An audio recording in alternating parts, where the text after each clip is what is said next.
Na aula passada, a gente falou sobre análise de desempenho de algoritmos dentro da área de análise de algoritmos.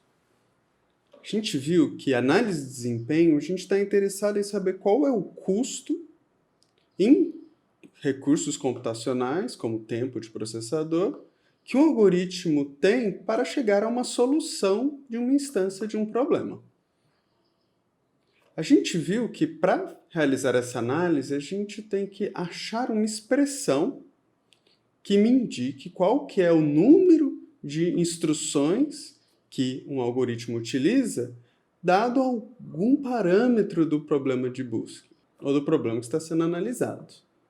No caso do problema de busca, em uma sequência, a característica principal que se relaciona à dificuldade do problema é o número de elementos que estão dentro da sequência. Então a gente busca uma expressão que me diga qual é o número de instruções que o algoritmo precisa realizar para chegar a uma solução, dado o número de elementos que estão nessa sequência. A gente falou também que eu posso chegar nessa expressão de duas maneiras. Eu posso chegar através da dedução dessa expressão, analisando o algoritmo, ou eu posso obter essa expressão de uma maneira empírica, através da implementação do algoritmo e da observação à amostragem da medida do número de instruções que são necessárias para diferentes instâncias que eu testo esse problema. No vídeo anterior, a gente deu uma olhada em dois algoritmos de busca, a busca sequencial e a busca binária, considerando a situação em que a sequência que a gente está realizando a busca, ela é ordenada. A gente derivou essas expressões, que a gente chamou de T de N por N, era um gráfico. A gente viu também que, dependendo do tamanho da sequência, eu posso ter diferentes casos que impactam qual é o número de instruções. A gente viu que há um melhor caso, que é uma instância específica para um problema daquele tamanho, de um tamanho N, em que o número de instruções necessárias é o mínimo possível. E a gente viu que tem um caso pior caso, uma situação em que o número de instruções necessárias é o máximo possível. A gente deduziu essas duas curvas, essas duas relações para os dois algoritmos. A gente viu que para a busca sequencial e para a busca binária, no seu melhor caso, a gente tinha uma expressão que era T de N igual a 1.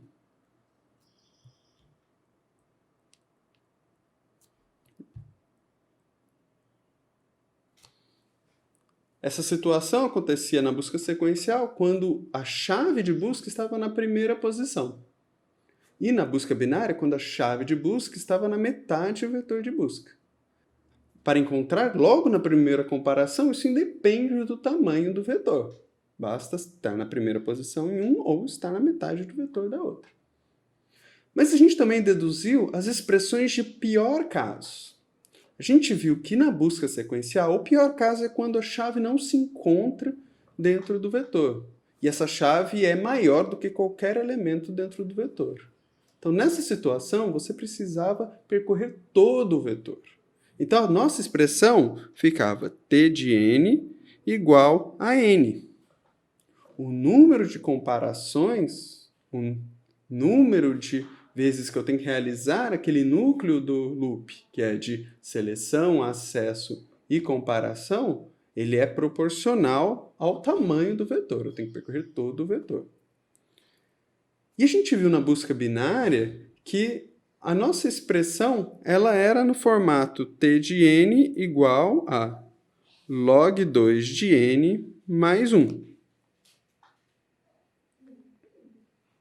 Que é uma expressão cujo termo principal é esse termo logaritmo.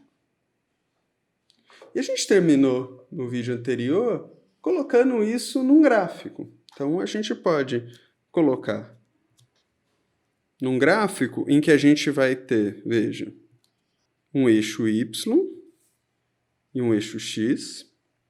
O eixo x vai ser o n, que é o tamanho do vetor, e o eixo y vai ser o nosso t de n. A gente viu 3 expressões. A gente viu uma que ela era t de n igual a 1, quer dizer, independente do n, ela sempre vai ter valor 1. A gente viu o t de n igual a n, que é uma reta com uma inclinação n. E a gente viu também o t de n igual a log 2 de n, no caso, mais 1, que tem valores um pouquinho menores. Então, legal. Então, o que a gente vai discutir no vídeo hoje é como que a gente compara essas expressões. Essas expressões é o que a gente chama de complexidade. A complexidade do algoritmo está relacionada a estas expressões, a expressão específica daquele algoritmo, que relaciona o número de instruções com o tamanho do problema. Então, hoje a gente vai falar sobre como comparar elas, qual é a estratégia utilizada na ciência da computação para comparar essas diferentes complexidades. Bom, se a gente olhar com detalhe as 3 curvas, a gente vê que elas divergem. Para os valores mais baixos de n, a gente tem... Então, se a gente pegar essa primeira região, a gente vê que elas estão mais ou menos próximas. Em alguns momentos, elas até se cruzam. Mas quanto maior esse valor, quanto maior o valor de n, maior a distância entre esses valores. Nós vemos que o t de n está crescendo mais rápido do que o logaritmo, que está crescendo mais rápido do que o t de n igual a 1, que não está crescendo. Então, a estratégia principal para diferenciar as complexidades, para diferenciar essas expressões que relacionam o custo ao tamanho do problema, é realizar uma análise para problemas grandes. Para quando o tamanho do meu vetor, no caso do problema de busca, ele tende a valores muito altos. Isso a gente chama de análise assintótica.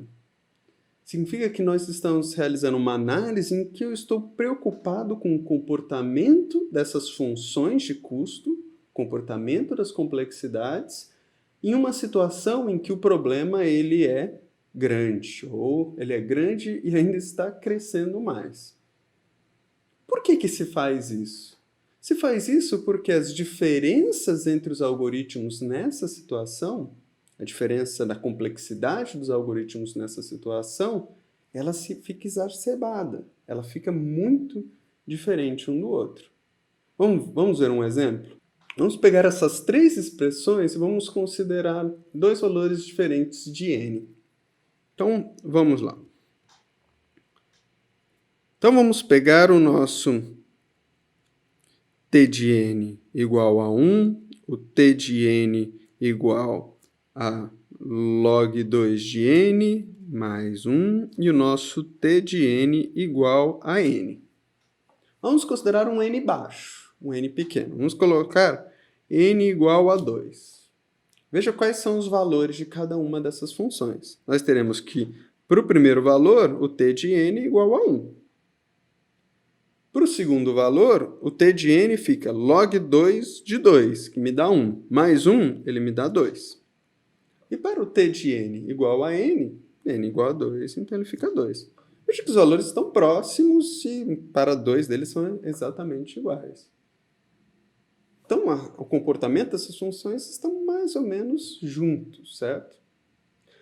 Agora, vamos pegar um valor assintótico, um valor enorme, um n muito grande. Vamos pegar, por exemplo, vamos fazer uma brincadeira. E se a gente pegar o n, o número de átomos no universo? 10 elevado a 80 é um n enorme. Qual é o custo para o t de n igual a 1? Ele é independente do n. Então, o t de n igual a 1 continua com o valor 1. Agora, vamos pegar o linear, que é o mais fácil de calcular. O t de n igual a n. Então, o meu n vai ser igual ao 10 elevado a 80. E o logaritmo? E o logaritmo, qual será que é o valor? Vocês devem ter alguma calculadora aí. Se você fizer a calculadora, o log 2 de 10 elevado a 80, ele é 265 e alguma coisa. Então, vamos arredondar. 266 mais 1. Então, a gente está falando de 267. Veja, 267 é muito maior que 1, mas é muito menor do que n. Então, a gente consegue observar aqui que, ao aumentar o n, as diferenças ficam tão grandes que eu consigo separar as diferentes classes de algoritmos. Mas, se eu quero separar em classes, qual que é a estratégia que é utilizada? Veja, eu posso ter diferentes algoritmos parecidos. Eu poderia ter aqui, por exemplo, em vez de log 2 de n, eu poderia ter 2 log 2 de n. Qual que seria o valor aqui? Seria um pouco mais de 500, o que ainda é muito menor que 10 a 80. Então, eu poderia colocar esses dois algoritmos mais ou menos na mesma classe. E essa é a estratégia principal. É colocar em algo que a gente chama de ordem. São algoritmos que têm a mesma ordem de crescimento assintótico. Tá um pouquinho difícil? Vamos dar uma olhadinha novamente nessas expressões. A gente vê que há uma característica em cada uma delas bastante específica. Há um termo dominante sobre o crescimento. Se a gente olhar na primeira expressão, no t igual a 1, não há um crescimento. Então, a parte dominante é uma parte constante. Então, por isso a gente chama que uma das ordens, que é característica dessa aqui, a gente chama ela de constante. A segunda expressão, ela tem esse log 2 de n mais 1. Esse mais 1 vai ficar ali parado. Enquanto que a única parte que está crescendo é esse log 2 de n. Quanto maior esse número, então um n que tende ao infinito, esse 1 ele se torna irrelevante. Poderia ser 2, 7, 3 ou qualquer um dessas coisas. Então, o fator dominante do crescimento nessa situação é o logaritmo. Então, a gente fala que essa é uma função de crescimento logarítmico.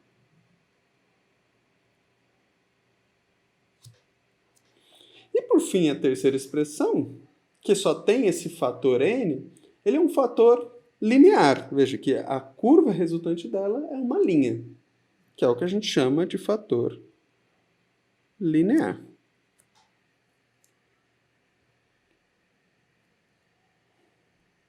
Mas como que eu consigo, então, olhar uma expressão e conseguir identificar qual que é a classe de crescimento dela? Existem várias classes além destas. Essas são bastante clássicas e elas são suficientes para descrever o comportamento da complexidade dos dois algoritmos que nós vimos. Mas mais para frente no curso a gente vai ver algumas outras, como a linear logarítmica, a quadrática, a exponencial. E cada uma delas tem um fator de crescimento específico. Mas como que a gente consegue, então, determinar matematicamente, olhando uma expressão, qual que é a ordem, qual que é a classe delas? Para isso existe um formalismo matemático que a gente chama de grande O. A discussão do formalismo matemático para essa classificação eu não vou incluir nesse vídeo, mas a gente vai discutir isso em uma das aulas e o vídeo vai estar disponível para vocês. Mas vamos ver do ponto de vista prático. As classes que a gente vai se interessar agora são exatamente essas que eu descrevi para vocês. A gente vai falar sobre a classe constante, que a gente também chama de O de 1. A gente vai falar da classe logarítmica,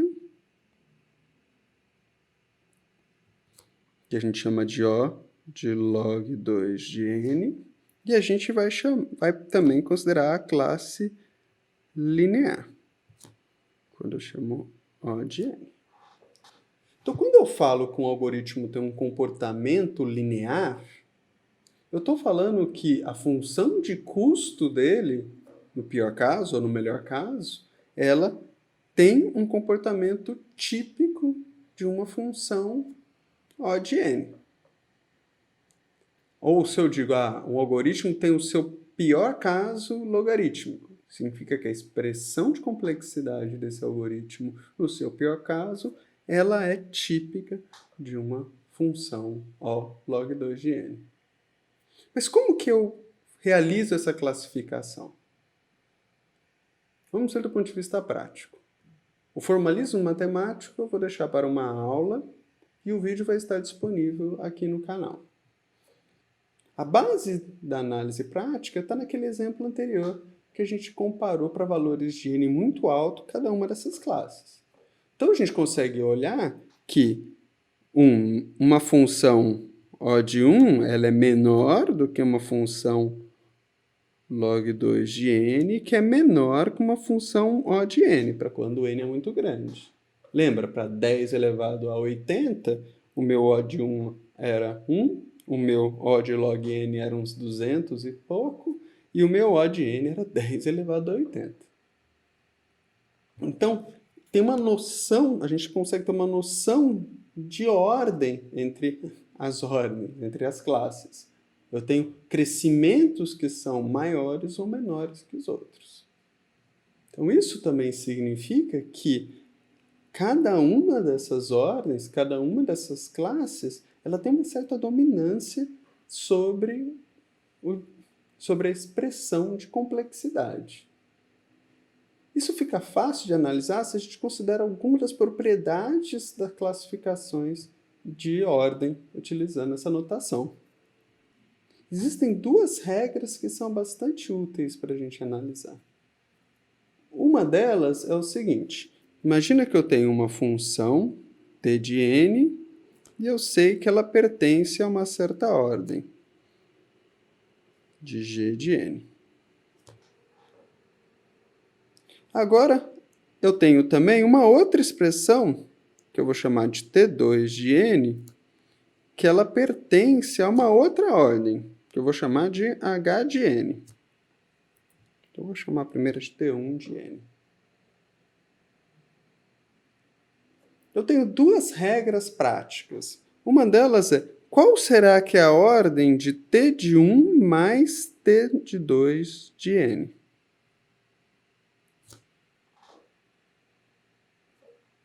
A regra é que o comportamento assintótico dominante vai ser o maior entre as duas. Então, vai ser o máximo entre O de G de N e O de H de N. Vamos ver um exemplo? Então, se eu tiver que uma função seja n mais 5, o que eu tenho? Eu tenho que o meu n é O de n e o meu 5 é O de 1. Então, qual que é a ordem de n mais 5? Ela vai ser o máximo entre O de n e O de 1. E o máximo é O de n. Então, eu posso simplesmente desconsiderar esse 5.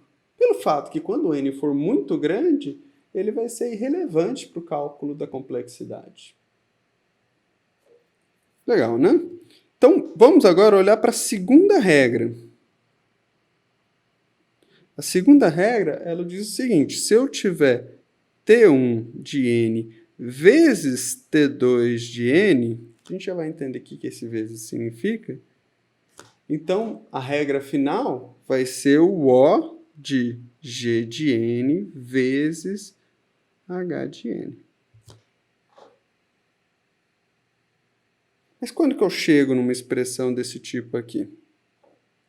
Por exemplo, se o t1 de n for uma constante, então se eu tiver algo assim, 5 vezes n, isso me diz que vai ser um O de n vezes O de 1. Então, que vai me sobrar? O de n. Então, significa que qualquer constante que apareça, eu posso eliminar da minha análise. Da mesma forma, se eu tiver somas entre dois fatores, eu posso ignorar o fator de ordem menor. Então, na prática, como que a gente consegue aplicar essas duas regras? Vejamos, se a gente tiver uma expressão assim, ó, T de n igual a 5n mais 7 log 2 de n mais 20. A gente pode separar ela em várias expressões. Cada um desses componentes. Opa.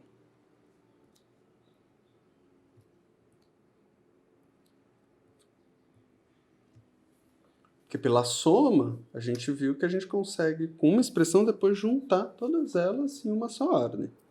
Mas cada uma dessas, o que a gente viu também da segunda regra, é que a gente pode eliminar as constantes. Então, eu vejo que o 5n, ele na verdade é um n. O 7 log n, na verdade, é um log 2 de n. E o 20, ele é um 1.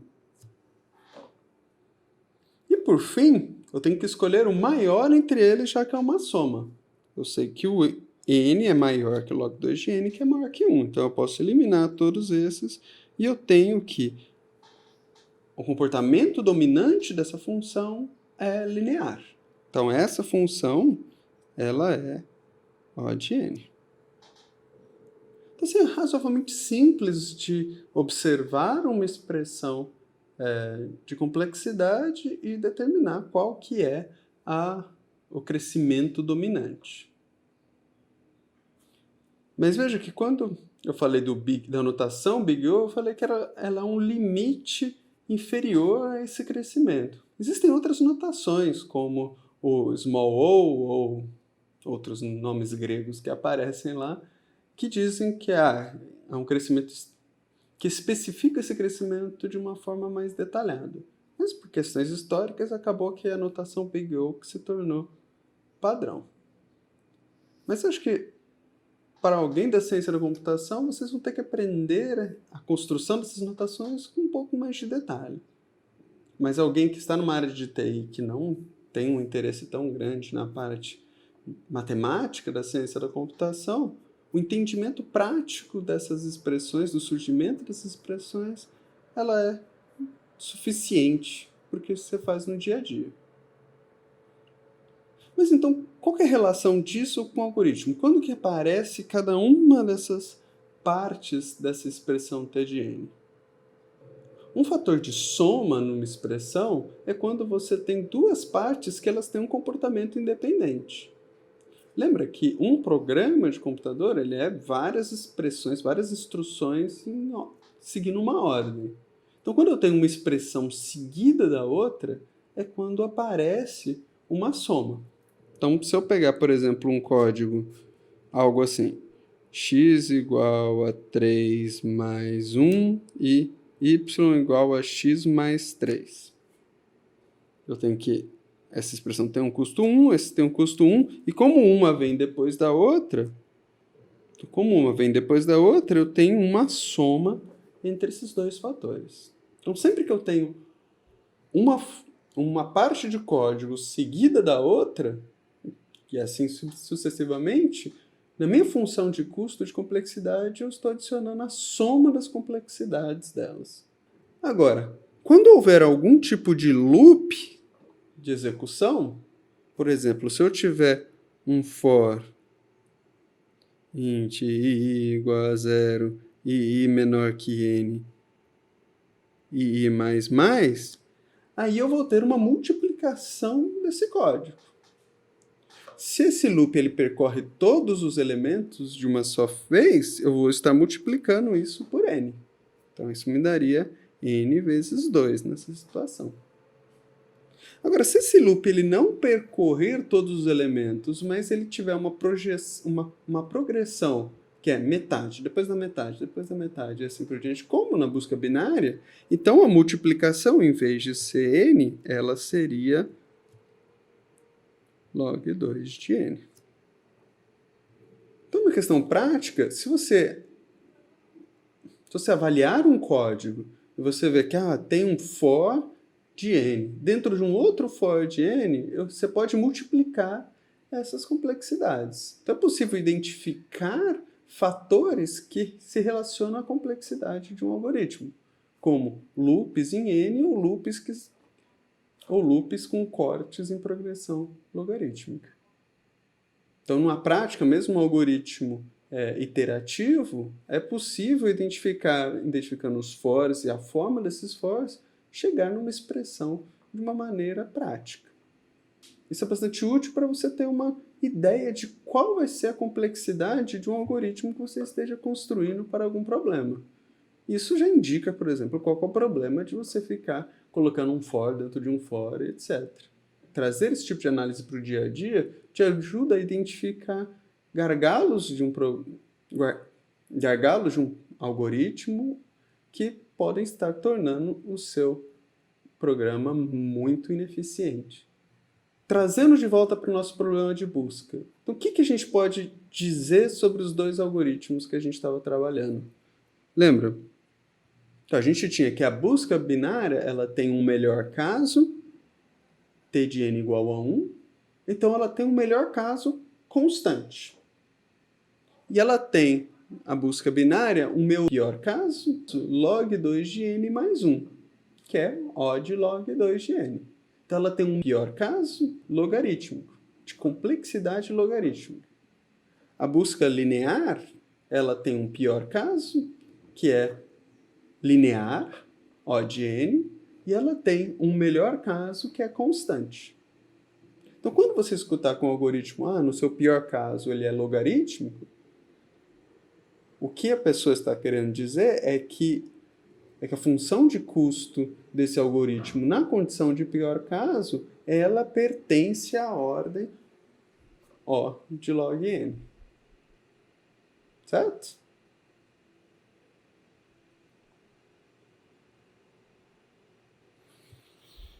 Nossa, que é uma péssima.